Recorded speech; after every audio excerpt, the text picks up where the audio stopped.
We are unmuted.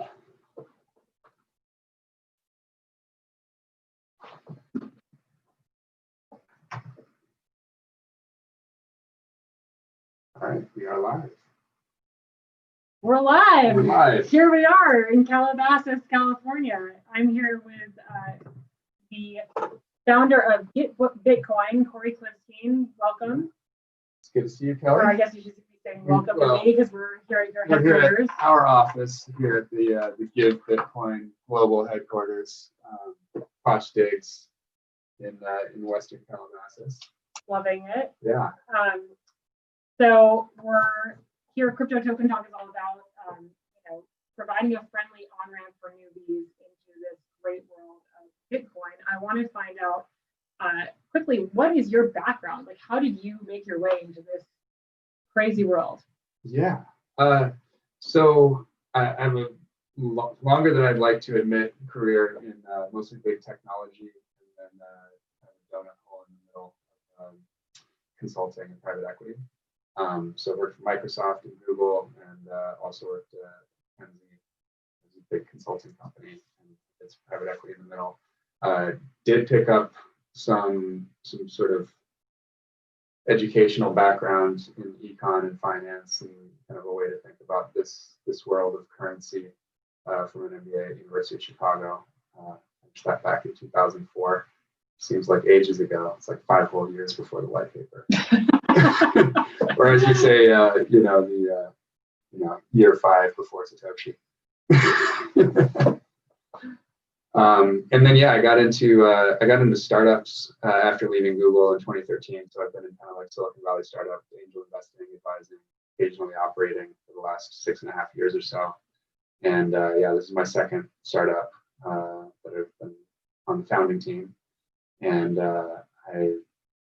I'm much more passionate about this one than the last one. Ad tech is cool and all, but Bitcoin's just mind-bendingly awesome. And I went down the rabbit hole for good starting in May of 2017. And so just been kind of learning and trying to add value for the last 2.5 years. And we had the idea for this in April of this year. Wrote the first line of code July 1st. And as you know, we are in beta right now. So we've got about 1,000 people kind of messing around, trying to break things, and live transactions, everything's working pretty well, which is great. Hopefully definitely by the time you air this, we will be live to the world. And if you're following live on Twitter right now on the broadcast, we'll be live later this week or early next week to everybody. Thanks, Kelley. So what was it about Bitcoin that sent you down this rabbit hole? May 2017 is a great time. That's sort of when I was already working in this, in blockchain, if you will, but that's when, Bitcoin really just started to take off in terms of price movement. An exciting time. But what was it about? Was it, the price movements? What was it that got you excited initially? Yeah, I mean, obviously price attracted me. I think for me, it was a little bit more social signaling from my professional network, because it was a lot of the VCs and founders from like Silicon Valley startups and that scene that started piling into the space. And so I like to say, like, I came in, through kind of like a tech lens on things. And that was actually something that I had to unlearn over the next year. So it took me, from spring of 17 until spring of 18 to understand that Bitcoin is, 80 or 90% money, and then, 10 or 20% about the technology. And that was something that was really hard for me to get because of the way that I came into the space. But once I got it, I couldn't think about anything else. And then what's great about it is it makes you then read about all kinds of other things, like, history of money and Austrian economics, and how do you organize society, and what's going to happen with geopolitics as this thing rolls out, and like how does this intersect with like macro hedge fund investing, and so the people that are kind of pulled into the milieu of Bitcoin specifically, it's just a super broad cast of characters with ridiculous levels of expertise in all of these now interrelated fields that didn't necessarily used to be related. Now they are. Yeah, it is very fascinating how it's all like come together and extract from people from different backgrounds. And sometimes I am working with people who have completely different backgrounds than I do, but we all got pulled in different ways, you Yeah. know? So I know you have said that you really like one of the questions that I ask people initially is what do you recommend as first steps to get started with this technology? And so I guess I would ask that because I think it leads us into how GiveBitcoin came to be. Yeah, I mean, I think one of the most important things is to find, kind of like a guide or a mentor that's going to steer you in the right direction, because there's so much noise and so many people out there trying to take your money or just like, recruit you to their skewed, self-serving You view on things. skipped over that part of your background selectively about how, reviewing all sorts ICO of white papers and things like that. Yeah, you probably you know a bit about it. So yeah, I mean, I definitely reviewed more than enough ICO white papers in like fall of 17 and winter of 18, and read my last one in I think March of 18. And basically resolved to focus only on Bitcoin. Which I think is interesting. Yeah, kind of. I mean, it's just, I think it's enough. And, I think my own personal take on that is really just hard rational economics, which is basically I see an upside for Bitcoin of, something like 100 to 250 trillion market cap. And so like, that's more than enough to work on. Just try to stack a lot of Bitcoin. And it's the one that's, that's working as intended and has been doing so for 10 years. And like, that's a platform you can build on, especially if you're like me and you're an entrepreneur starting a company and you have a wife and kids. You don't want to be taking on that platform risk, trying to build something on a blockchain that may not matter, may not be around, in the next couple of years. So I feel very solid that Bitcoin will be around in some form, for as long as we and our progeny shall live, and longer than that too. And so I think it's a great bet to build on and for and around Bitcoin. So going back to the mentor thing, how did you get your first Bitcoin? Or so this is how we'll get into the product a little bit. So someone gave me some Bitcoin January 29th, 2014. I know because it was at a tech conference and I was able to look up the date. And it was in a blockchain wallet, $50 of Bitcoin at the time. Price was probably $500 or something. And I proceeded to not read the white paper, not go down the rabbit hole, and lose the private key. So awful experience if you think about it. So we're building GiveBitcoin essentially to solve that problem and two other ones. And I would say that the second leg of the stool is once I was into Bitcoin, it took me about 18 months to get my parents to buy Bitcoin. And all of the hundreds of hours of sending them articles and trying to red pill them. And it was just, it wasn't until March of this year that they finally bought some. And then the third one is, it was actually the day that I had the idea for the product was, as you probably know, I do these like tech salon monthly happy hours every month and have been since 2011 in Chicago. And I had one up in SF, and a well-known Bitcoiner who is incredibly eloquent about Bitcoin and has like so many arrows in his quiver for creating analogies and getting people interested in starting them down the rabbit hole. Great writing, all kinds of speeches and stuff. And so I invited him and also some of my like Silicon Valley CEO friends, and I asked him to try to like red pill the CEO. And he did his damnedest, did his best for like 20, 30 minutes, like pulling out all the stops, all the best, analogies and stories that he could. And it doesn't take, like, it's just, it's not a one conversation thing. And I realized, okay. But do you at least plant the seed? Yeah. I mean, maybe that person goes home and reads something, but maybe not. But the point is, like, they weren't sold by the end of the conversation. And I was like, okay, so it's not, I had been trying so hard to become better at pitching Bitcoin. And I realized, like, it can't be done to the point where, like, you're just this magical person, like, that can get it done in one pitch. Nobody can do that. Even Andreas Antonopoulos, at the peak of his powers, you still have to watch, like, 20 Andreas videos, so it takes a minute. It takes a year is basically what I decided. Like I talked to everybody about it. Like it takes a year to go down the rabbit hole and come out the other side, like a, Bitcoin citizen. In some cases longer. It can take longer if you can't give it enough time, right? yeah, so that's where basically, a couple of beers and then one more whiskey on the flight home to LA. And the idea just like popped out fully formed. It was give plus time lock plus educate equals Bitcoiner. So give somebody a little bit of Bitcoin so they have some skin in the game.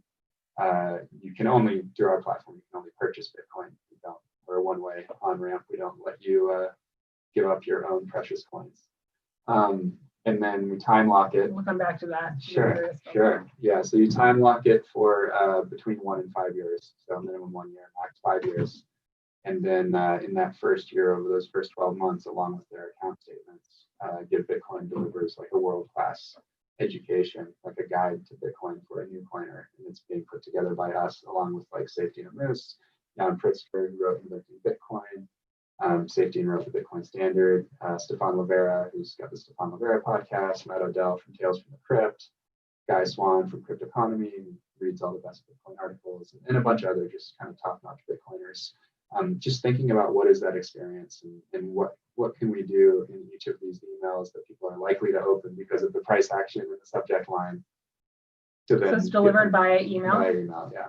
Also available on the site when we're done with everything. It'll all be available and free to read ahead. Like we hope that people get hooked when they get that first email and go straight to the site and read all 12 and then start clicking on all the extra links and videos that are linked in each of the modules so that when you're talking about the history of money, you're going to see a link to Showing Out and a link to the podcast that Nick Szabo did with Tim Ferriss, and along with later when you get to something about private keys, we'll link to like one of the best episodes that Tales from the Crypt did on that. And when we get into nodes, we'll have something from Jeremy and Casa and something from the model team. And when we do, private transactions, we'll link to, a blog post from Samurai and something from Wasabi and just like let a collection of incredible content.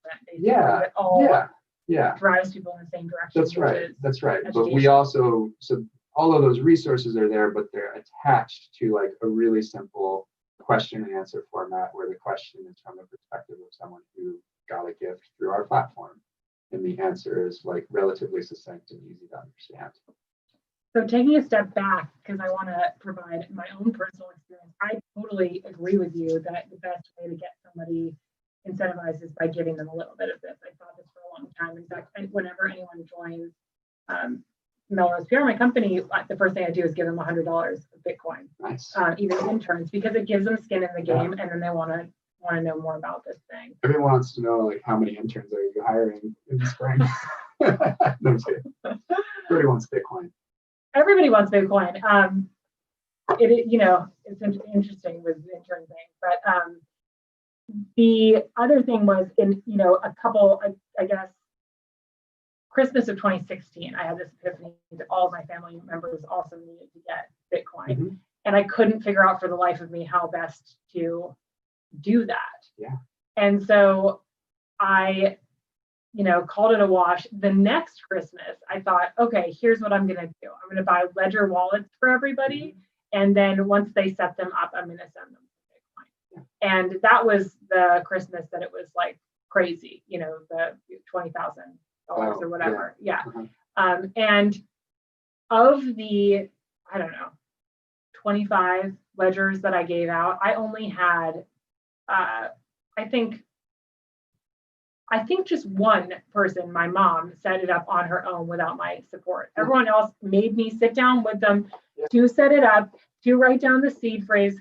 I mean, just the whole thing. And one of the things that I've heard you mention before was like, you become tech support for life when you give Bitcoin.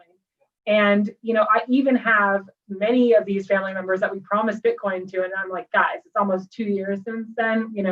I feel like your ship has sailed, you've had enough time. So how did that, what was your own experience like giving Bitcoin? Because it's just so frictionful. It really is. And what we've tried to do is make it as friction-free, for somebody to get into Bitcoin, but also to be able to evangelize or scale the platform, make it as easy as possible to, set it and forget it. Like you enact this process and you know that there's a pretty good chance, better than doing it by yourself, of that person that you have chosen to try the red pill of getting them into Bitcoin. So that's really our mission. We optimize for safe and easy, for friction free, basically making sure that they won't lose it. You nailed something. Yeah, I think it's like second or third bullet in our like investor executive summary is, a lot of people just don't want to become Bitcoin IT support for life.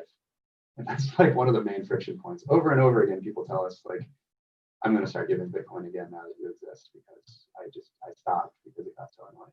Yeah, I mean, and you still believe in it, so you want to do it, but it is so cumbersome, and also the security around it. Because I decided personally that a hardware wallet was the best, most secure way for them to hold that. But then the education that comes along with a hardware wallet, it's not the most intuitive. With interns, for example, I tell them to create a Coinbase account or something, way easier.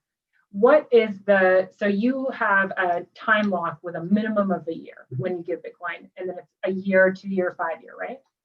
So we got rid of that middle one. So it's just 1 year, 5 years, or choose any day.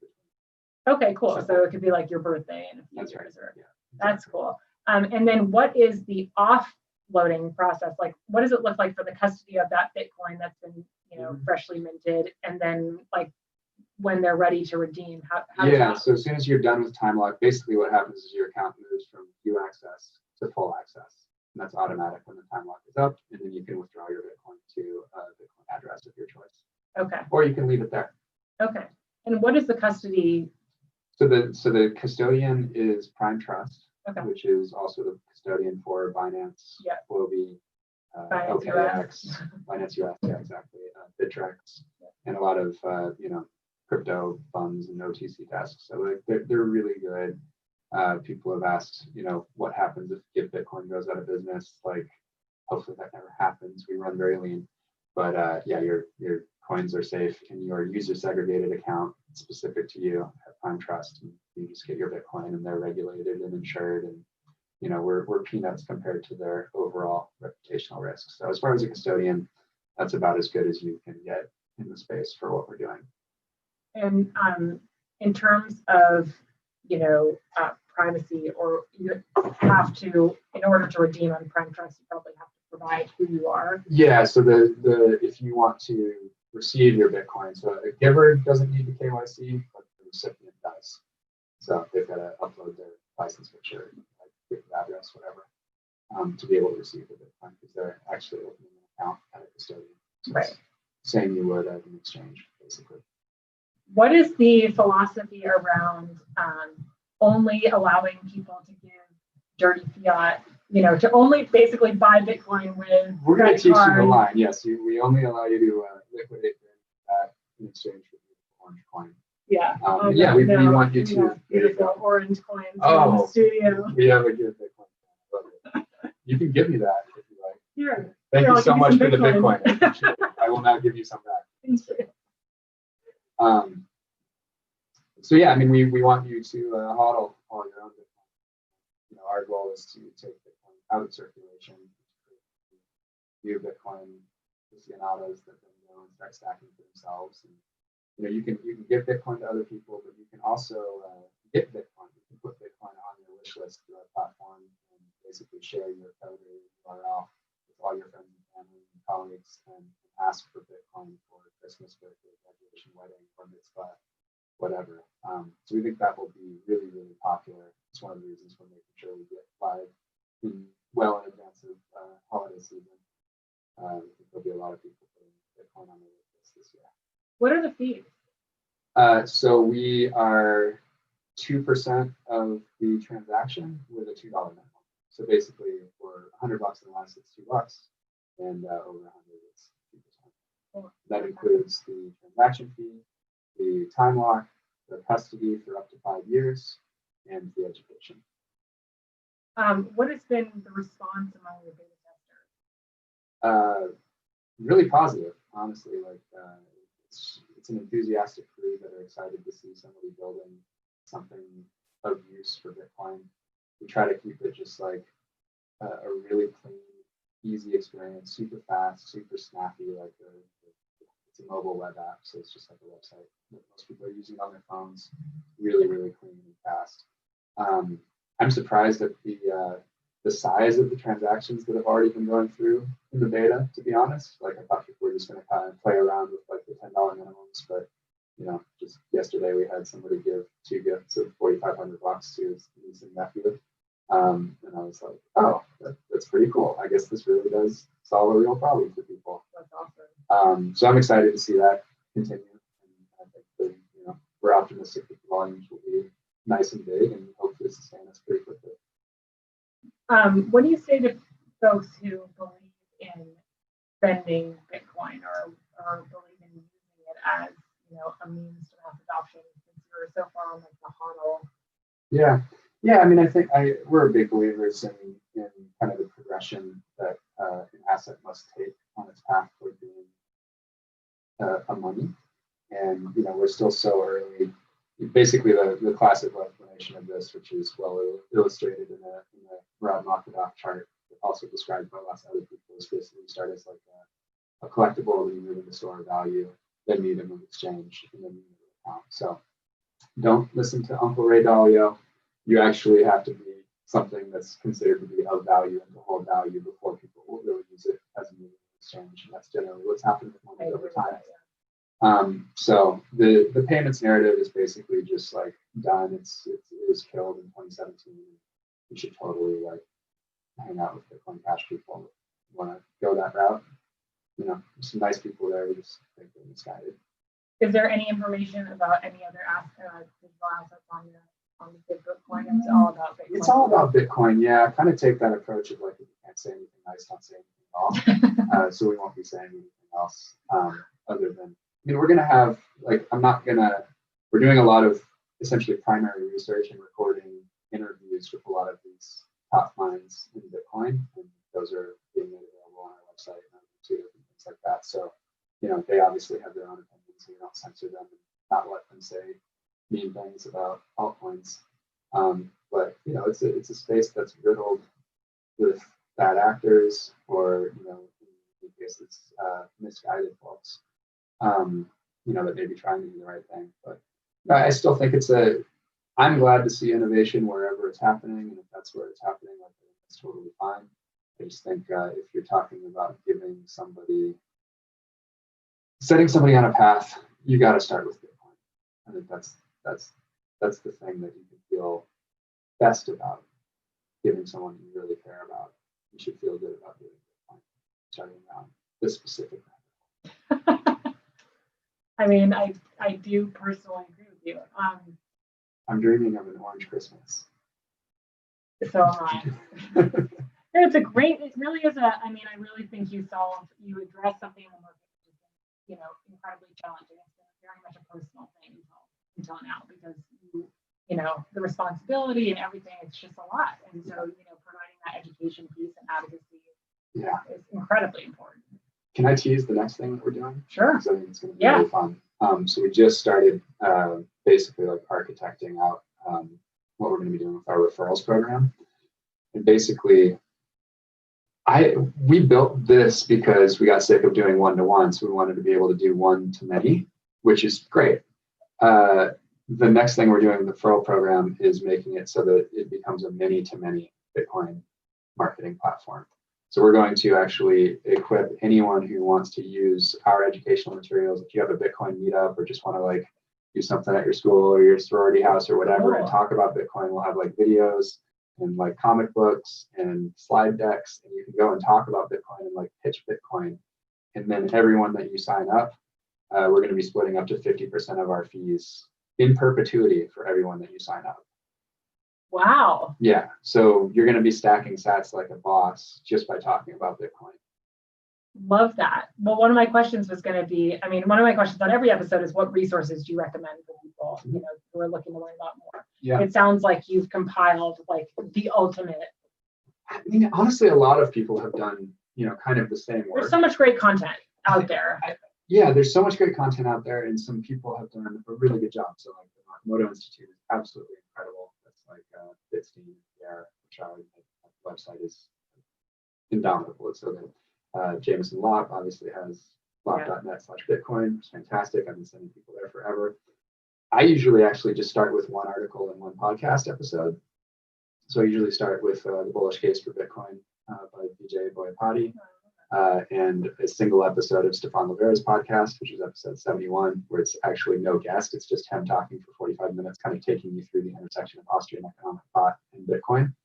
And so I find that those two Australians of South Asian extraction, for some reason, do the best job. Maybe I like their voices too. I don't know. Anyway, so I think they do a really good job with that kind of like twofer. That's what I sent to Keanu Reeves when I randomly met him at a coffee bean and proceeded to try to red pill him. How did that go? It hasn't worked so far, but how do you know? I'm drip marketing him little by little. He may have opened it. I don't know. He's listening, but he hasn't responded. Is my point. A number of people have been following this on Twitter. My failed attempt so far to red pill the real Neo. But yeah, I changed my avatar to Morpheus in case he ever decides to go into Bitcoin Twitter. Hilarious. Yeah. Love it. So I think that's good. Our take is not to try to be like the absolute best, like dominant resource for Bitcoin. It's like we're creating a guide specifically for people in this position, where someone cared enough to give you Bitcoin. And so, we're basically taking the approach of like, okay, we understand that you're a new coiner and this is how you receive the Bitcoin. So it's very specific to someone in this particular situation. If we become like a big company and end up with a lot of resources, the next thing we want to do with the education down the road is think about who it is that's actually. I hope so, yeah. It is actually think about who specifically it is that's received it, and either make some guesses about like 65-year-old woman versus 13-year-old bar mitzvah recipient, and like how might that change the images that you use or whatever it is. Indicate what might compel these folks. Right. Yeah. Totally. Yeah. Answer some questions as the giver or as the receiver that then change. So we're building the curriculum so that it's modular, basically swap things out based on things like that. So that will be easy down the road if we have more time and resources to devote to that. But at least for now, like playing it down the middle, we feel really good about what we're producing. The author of the curriculum is one of the best tech educators out there.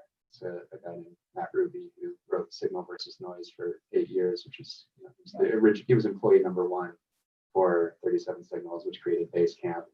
He ghost wrote Rework for Dave and Jason, which is a New York Times bestseller, and he's been doing amazing work for 20 years educating about technology. And this curriculum will be available to anybody, to right? Everybody. Because you mentioned this referral program and that those materials will be available. Yeah. So anybody can basically, as we finish the lessons, they'll be posted on the website and anybody can access them however they want. Separately with what I was talking about with the referral program, what we like to do is to create this repository of like actual decks and videos that you can present or show to people to try to get them into Bitcoin. So you can kind of like have like a traveling Bitcoin classroom wherever you want. Love that. Well, none of us have a crystal ball, otherwise we'd all be very wealthy. But just to get people excited before we wrap up here, like what you mentioned, you alluded to the potential market size of Bitcoin. Like, what does that look like for the price of Bitcoin, and what is your sort of near-term and long-term sentiment around this? Obviously, very bullish, but yeah, definitely very bullish. I mean, it's super hard to tell when these things happen, but if we follow the sort of like kind of the path of the last cycle, then we should start ripping a bit in 2020 and peak 2021, something like that. And we'll see what happens. And I don't know how high it goes in the next cycle. I've personally been putting out kind of like a somewhere between 150 and 300 target for this next cycle. But this is not investment advice, and we have a disclosure at the end. Yeah, like you can definitely. But I'm just curious always how people. Don't bet it all on orange, just most of it. You've told me in the past. Just orange. Yeah, just irresponsibly, sell it off of it. It's great. Yeah, but so I guess if you just want to run through some of the numbers, gold parity at like 7.5 or 8 trillion or whatever it is, that's like 75K per Bitcoin. If you wanted to do like gold plus treasuries, then you're at like 2 mil per Bitcoin, because that's about 40 trillion. If you wanted to throw in, kind of like broad money, that's like 90 trillion. So that's like a little over 4 million per coin. If you thought that people are actually storing a good chunk of, if they're basically using real estate as a store of value instead of for productive use of real estate, as you're probably likely to see if you go to the Strand in Manhattan Beach or anywhere in Vancouver or Manhattan or London or anywhere else around the world where people are essentially just parking cash in condos and houses. A lot of that should basically move over once we have an actual good, unseizable store of value. So, you can make prognostications about, is it 15% of real estate that's actually better off in unseizable form of cash that you can move instantly and store in your head? Or is it like 50%? I don't know. I don't know what it is, but it's something. The art market, like I think Bitcoin will end up stealing a lot of share from a lot of different places. But to be very large, it doesn't have to steal anything. It just has to basically, as the economy grows, it can just kind of like, as Trace Mayer says, fill the silo. Whereas Nick Bhatia from Tantra Labs and OpenNode, the USC professor, talks about like the 3 big pillars of liquidity for the next century, for the rest of the century, are gold, Bitcoin, and treasuries, US treasuries. And one of those is small and the other ones are big. So it'll just start to take its rightful place alongside the other two, and it's still a ton of upside. Some people, I mean, I hear this all the time, but like, oh, I feel like I've missed the boat. It's already too high. What's your sort of rebuttal to that? I mean, I think you can only make decisions like this once you actually know. If you don't know a lot about the asset that you're holding, 99.9% of the time you're going to buy high and sell low. Right. It's the opposite of what you want to do. So I would suggest starting down the rabbit hole. So I think that time that you put in is the best that's the best investment that you can make, is the time that you can put in to understand it, because there's a pretty good chance that as you understand Bitcoin, you actually believe in Bitcoin, and then you'll start buying some. But it's the education that is causal for the accumulation. Totally. Education before accumulation. Love it. Well, thank you so much, Cory. This has been such a fun conversation. Yeah. How can people keep up with GiveBitcoin and with you personally? Yeah, so GiveBitcoin.io is the website. We're give_Bitcoin on Twitter. Cory Klippsten on Twitter. I'm more than active, might be a little bit hyperactive on Twitter. And then, we're on YouTube, Instagram, LinkedIn. Brian, I know you're watching. Are we going to get on TikTok? No. What's after millennials? There goes your productivity. My nieces were here the last few days, and my 20-year-old niece, who's like a singer, didn't know how to use TikTok, so she was learning how to use TikTok from her 10-year-old sister while they were at my house. So maybe not TikTok, but we'll basically be wherever pre-coiners are that we want to convert. Love it. All right. Well, I believe in your mission. Onward, right. Good luck. We believe in your mission. Thank you. Education, promotion. Awesome. Thanks, Cory. All right. Thanks, Kelley.